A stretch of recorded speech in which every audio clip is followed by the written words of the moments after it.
Il y a quelques années, j'ai fait une énorme bêtise et je pense que cette bêtise, beaucoup de filles de ma génération l'ont faite malheureusement. C'est de se lisser les cheveux tous les jours. Alors, pour vous raconter un petit peu mon histoire capillaire, quand j'étais petite, j'avais les cheveux très bouclés, une montagne de bouclettes. Et en fait, j'ai toujours eu les cheveux très très épais, très bouclés. Arrivé au collège, moi j'ai 24 ans, je suis née en 2000 et la période pendant laquelle j'étais au collège, c'était la mode des cheveux très très lisses, très très fins, très très plats. C'était la mode des tie and dye aussi d'ailleurs. Est-ce que vous en avez fait vous? T'as fait un tie and dye? Dis-le moi dans les commentaires. Perso, j'en ai jamais fait. J'en ai jamais fait et j'en suis très fière aujourd'hui, même si j'avais très très envie à l'époque. Mais sur mes cheveux, ça aurait été très bizarre, je pense. Enfin bref, c'était vraiment la mode des cheveux très lisses, très plats. Et moi, bah du coup, avec ma grosse tignasse et des cheveux plutôt bouclés, bah, je complexais un peu, enfin, complexer est un grand mot, mais je voulais être comme toutes les filles populaires qui avaient bah, les cheveux très lisses, très plats, longs. J'en viens à la bêtise que j'ai commencé à faire, c'était vraiment de les lisser tous les jours pour avoir les cheveux lisses tous les jours. Et en fait, le problème, c'est que j'ai pas fait ça que au collège, j'ai fait ça pendant des années. Et ça, les filles, je peux vous dire que ça m'a pas fait de cadeau, ça m'a complètement détruit les cheveux, voilà. Que, évidemment, en plus, je les lissais sans mettre de protecteur de chaleur.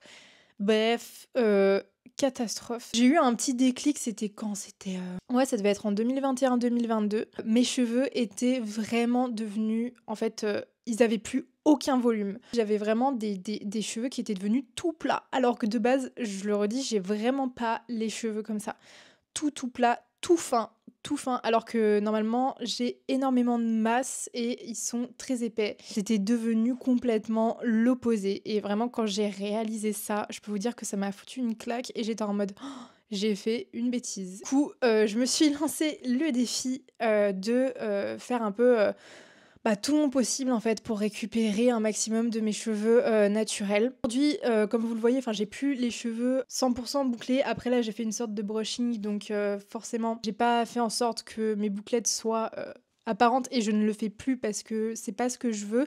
Mais dire qu'aujourd'hui, j'ai vraiment retrouvé beaucoup d'épaisseur par rapport à il y a 2 ans. Ils sont beaucoup plus épais, beaucoup plus volumineux et vraiment, je suis trop reconnaissante d'avoir pu récupérer un petit peu, enfin déjà vraiment cette masse en fait que j'avais plus. Et du coup, dans cette vidéo, je vais te donner tous mes conseils cheveux, comment j'ai fait pour récupérer un petit peu cette masse de cheveux et comment faire glow up tes cheveux concrètement, les choses à faire et les choses à ne pas faire. Avant de continuer, je te laisse t'abonner à la chaîne évidemment et mettre un petit commentaire. Premier point, du coup, si j'ai foutu en l'air un petit peu mes cheveux, c'était parce que je les lissais. Donc le premier point, c'est d'appliquer le moins de chaleur possible.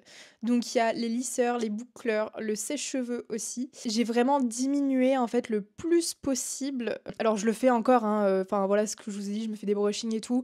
En fait, je suis obligée. Mes cheveux naturels, on dirait vraiment que je suis jamais coiffée et c'est un enfer. Je sais pas s'il y a des filles qui ont des cheveux comme ça un peu aussi. On dirait, en fait, j'ai beau faire tout ce que je veux, on dirait tout le temps que je suis décoiffée. Enfin, du coup, je suis obligée de faire un minimum de brushing pour que je sois présentable.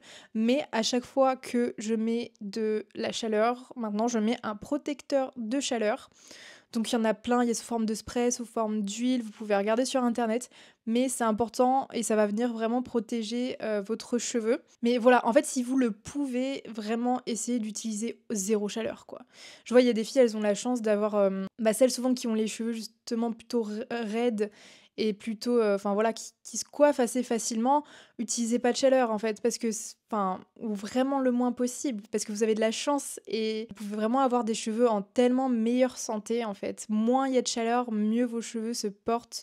En tout cas, enfin c'est mon avis quoi. Le deuxième point, c'est d'investir dans des soins et des produits de qualité. Alors je sais que du coup ça a un coût, ça coûte une blinde les produits pour les cheveux, on va pas se le cacher et c'est pas donné à tout le monde de pouvoir investir dedans, mais si tu peux mettre de l'argent dedans, franchement fais-le. Enfin pour moi c'est comme investir dans de la bonne nourriture de qualité, dans des bons produits. Bah là pour tes cheveux, pour la santé de tes cheveux, essaye d'investir dans des bons trucs. Moi je teste pas mal de trucs en ce moment et je sais qu'il y a plein de produits sur le marché, je suis sûre que vous pourrez trouver et qui seront vraiment efficaces, enfin qui pourront vraiment maintenir vos cheveux en bonne santé et pas des trucs avec des ingrédients pas possibles quoi et qui sont pas efficaces. Malheureusement, les produits qu'on trouve un peu en supermarché, bah c'est pas cher, mais c'est pas ce qui va être le mieux pour vos cheveux. Quand vous savez qu'il y a des marques spécialisées là-dedans, je sais pas là, je pense à CeraVe, Jisoo, à Ouais aussi, je crois, mais j'ai jamais testé. D'ailleurs, il faut que je le teste. Mais voilà, il y a plein de produits comme ça, je suis sûre que vous pouvez investir dedans. Enfin, en tout cas, moi, c'est ce que j'ai fait. Je pense que ça a contribué aussi au fait que mes cheveux se portent mieux.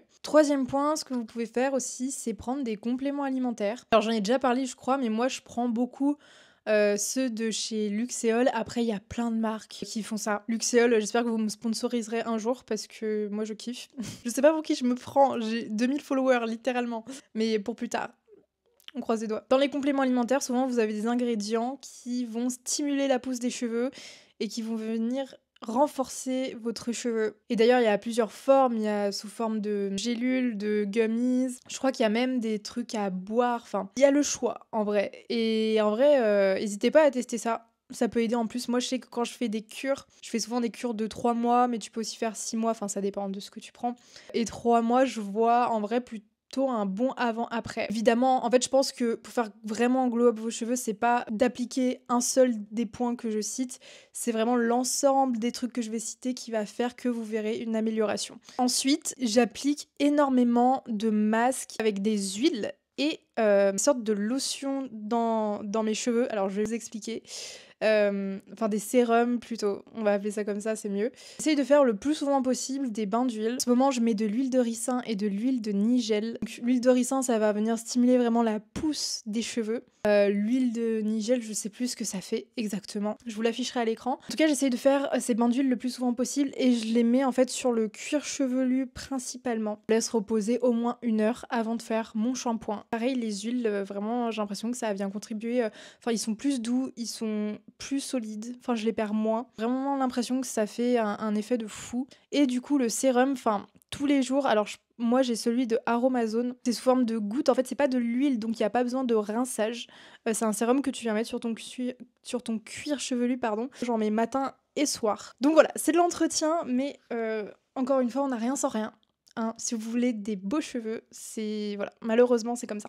Faut entretenir, faut mettre de l'énergie dedans. Et vraiment, par contre, le sérum, je sais pas s'il y a d'autres filles qui l'utilisent celui-là, mais moi, je remarque vraiment que j'ai plein de petits cheveux qui poussent. Là, en vrai, genre, j'ai un petit trou. Bon, c'est pas la catastrophe, hein, mais j'ai une sorte de petit trou et j'ai l'impression que, du coup, mes baby hair, ils poussent et voilà. Tant mieux, hein, mais du coup, c'est vrai que la repousse, bah faut attendre que ça pousse complètement pour que ce soit joli quoi, mais ça va mettre un petit moment. Avant-dernier point, vraiment essayer de stimuler le cuir chevelu le plus possible. Alors vous pouvez faire ça en faisant des massages, vous savez quand vous faites votre shampoing, vous le faites enfin, en fait, vous vous lavez les cheveux, vous mettez votre shampoing sur le cuir chevelu et vous massez comme ça avec vos doigts. Que stimuler le cuir chevelu, du coup, ça va venir stimuler la pousse des cheveux. Ce que j'ai aussi, c'est une petite brossette, je sais pas comment on appelle ce truc. Pareil qui va aider à venir frotter comme ça et en plus ça fait un petit massage, c'est trop appréciable. Ça je le fais vraiment. En fait, bah quand je fais mes bains d'huile, j'essaye de faire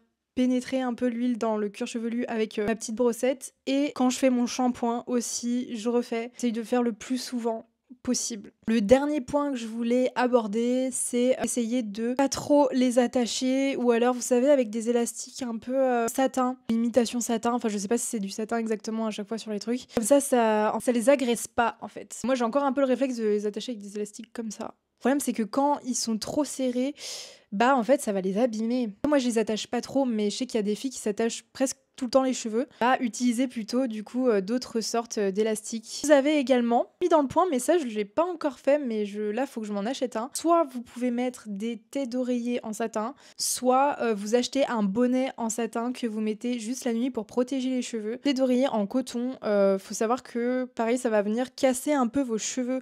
Vous en rendez pas compte, mais en fait la nuit bah ça frotte et ça va venir un peu casser le cheveu. Et ça c'est ce qu'on veut pas en fait. Comme bah en fait ça le fait souvent parce que bah vous dormez tous les jours normalement. Donc voilà, plutôt privilégier des surfaces en satin ou enfin si vous voulez garder votre taille d'oreiller normale, vous mettez un bonnet et c'est sûrement ce que je vais faire. Voilà, c'est tout pour les tips. Si vous en avez d'autres, n'hésitez pas à les partager dans les commentaires, ça servira à tout le monde. On est là pour s'entraider les filles, on est ensemble. Franchement, les cheveux ça peut être une galère. Je sais qu'il y a des filles voilà qui enfin surtout en fait sur les réseaux sociaux, on a l'impression que enfin en tout cas, hein, moi j'ai l'impression que vraiment, toutes les filles, elles ont des cheveux parfaits. Je sais pas pourquoi. Et dans la réalité, en vrai, dans la vraie vie, j'ai l'impression que c'est pas forcément le cas. Enfin bref. On est ensemble pour Glow Up de toute façon. D'ailleurs, abonne-toi à la chaîne si tu veux Glow Up. En tout cas, j'espère que ça t'aura plu. Laisse-moi un petit commentaire. Je te fais des bisous et je te dis à la prochaine fois.